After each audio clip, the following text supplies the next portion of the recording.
ఇక్కడ ఏం చేస్తాం సబ్జెక్ట్ రాస్తాం, హిస్టరీ, పాలిటీ, ఎకానమీ, ఇంకా ఎన్విరాన్మెంట్, జాగ్రత్తగా రాసేసుకుంటాం.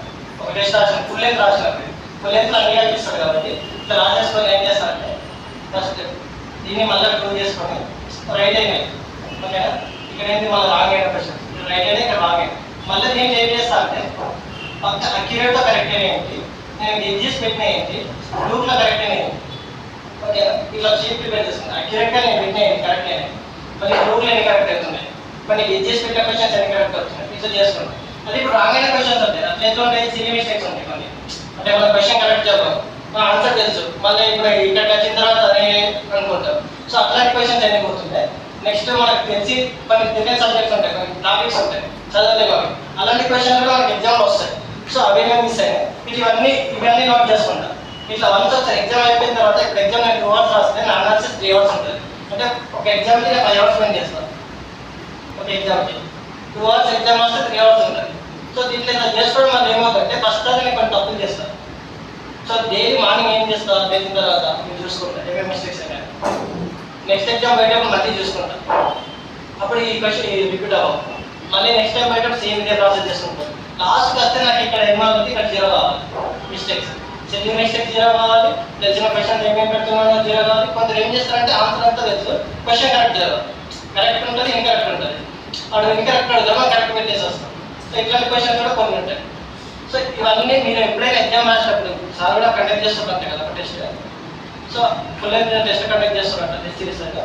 సో అప్పుడు మీరు చేసేటప్పుడు ఏం చేస్తారంటే సేమ్ ఇలానే ప్రిపేర్ చేసుకోండి, సబ్జెక్ట్ లాగా రాసుకోండి పక్కన. సో ఎన్ని కరెక్ట్ పెడతారు, ఎన్ని రాంగ్ పెడతారు, ఇలా చేసుకుంటేనే మీరు టెస్ట్ రాసిన దానికి వాల్యూ ఉంటుంది. మీరు ఎప్పుడైతే సబ్జెక్ట్ చదివి టెస్ట్ రాసి చూసుకొని వెళ్ళిపోతా అంటే మీరు టెస్ట్ రాసి వేస్ట్, ఇక్కడ టైం పెట్టడం వేస్ట్, మనీ వేస్ట్, అన్ని వేస్ట్. ఓకేనా? సో ఇది ఒకటి ప్రిపేర్ కాదు. ఇది అర్థమైంది కదా. మీరు ఎప్పుడైతే ఒక 1 hour గంట వెయిట్ చేసినా కానీ మీకంటే ముందు ఎవరో ఒక హెడ్ ఉంటారు, మీకంటే ముందు ఎవరో ఒకరు ఉంటారు. మీరు ఇక్కడ ఏదో టైం పాస్ చేస్తారు, నేను ఏదో చదువుకుంటాను, ఫోన్లోనే ఏదో క్లాస్ ఎక్కుంటాను, లేకపోతే నేను ఏదో టైం పాస్ చేస్తున్నాను, ఆయన టైంకి ఎవడో ఉంటాడు, అక్కడ ఉన్నాయి 700 పోస్టులు. సో ఇట్లా ప్రతి ఒక్కరు మీకున్న టీమ్ ఉంటుంది. మీకు డీటీ కావచ్చు, సబ్ రిజిస్టర్ కావచ్చు, సివిల్ ఎస్ఐ కావచ్చు, లేదా జీపీఓనే కావచ్చు, ఏమైనా కావచ్చు. మీరు ఎంతైతే వెయిట్ చేస్తే మీరు నోటిఫికేషన్ లేవు కదా, టైం పాస్ చేద్దాం చాలా మంది ఉన్నారు, అలాగే అర్థమవుతుంది. సో అదేం లేదు, నోటిఫికేషన్స్ ఇప్పుడు కాకపోయినా ఇంకా 3 months కన్నా వస్తాయి, 3 months కాకపోయినా 1 yearకి వస్తుంది. మీకు అనేది రావాలి, చదువుకోవాలి, సిలబస్ కూడా కంప్లీట్ చేయాలి. ఇంకా మీకు నోటిఫికేషన్ ఎంత లేట్ అయితే అంత మంచిది. ఎందుకంటే మీకు నోటిఫికేషన్ ఎంత లేట్ అయితే మీరు మీకు అనుకున్న జాబ్కి అంత దగ్గర అవుతున్నారు. ఎందుకంటే మీకు నెంబర్ ఆఫ్ రివిజన్స్ పడతాయి. ఆ రివిజన్స్ కూడా ఏంటంటే మీరు బట్టి పట్టదు, ప్రతి దాంట్లో లాజిక్ చూడండి. ఎందుకంటే మనకు చాలా ఇన్ఫర్మేషన్ ఉంది, చాలా సబ్జెక్టులు ఉన్నాయి, చాలా లింకింగ్ ఉంటాయి. మీకు క్వాలిటీ ఒకటి ఫుల్ ఫ్లెడ్జ్డ్ చదవాలంటే అట్లీస్ట్ మీకు 1 month పట్టదు. అంత చదివి గుర్తు పెట్టుకునేవాడిని మనకి బట్టి పెట్టామనుకో నెక్స్ట్ జాగ్రత్తకి పోతాం, ఆ జాగ్రత్తలో క్వాలిటీ అంతా ఎక్కిపోతుంది. నెక్స్ట్ మన జాగ్రత్త అంతా బట్టి పడతాం, నెక్స్ట్ ఎకనామిక్ పోతాం. ఎకనామిక్ పోయినామంటే ఇంకా అయిపోయి demography, social economic outlook, budget, survey, మొత్తం ఎకనామిక్ చదువులతో మొత్తం అన్నీ పోతాయి. డైలీ ఎంతమంది కరెంట్ అఫైర్స్ చదువుతారు, డైలీ ఎంతమంది చూసుకుంటారు డైలీ అట్లీస్ట్ ఏదో క్లిప్స్, ఏదో వీడియో, కరెంట్ అఫైర్స్ వీడియో ఏదో ఒకటి చూస్తున్నాం డైలీ. సో మీరు కరెంట్ అఫైర్స్ చూసినప్పుడు మీకు ఎలాంటి థాట్ వస్తుంది అంటే ఓన్లీ కరెంట్ అఫైర్స్ చూస్తారు, అక్కడ ఏమేమి చెప్తారో అది చదివేసుకొని వెళ్ళిపోతారు. అంటే ఇప్పుడు పేపర్ చదువుతారు, సపోజ్ పేపర్ చదివేసుకొని ఈరోజు పేపర్ ఎంతమంది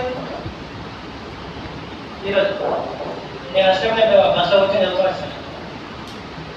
ఈరోజు ఎంతమంది పేపర్ ఈరోజు సీఎం ఒక స్కీమ్ ప్లాన్ చేస్తాను నేను ఇక్కడ ఇంకేమేమి ఉన్నాయో చూస్తూ సరే. ఆపరేషన్ సింధూర్ గురించి చదివిరా, ఏమేమి చదివి ఆపరేషన్ సింధూర్, ఇప్పుడు ఆపరేషన్ సింధూర్ కొన్ని అయింది. ఆపరేషన్ సింధూర్ ఏమేమి చదివి రివర్స్ బేసిక్గా ఇప్పుడు ఆపరేషన్ సింధూర్ ఉంది. సో ఆపరేషన్ సింధూర్ నుంచి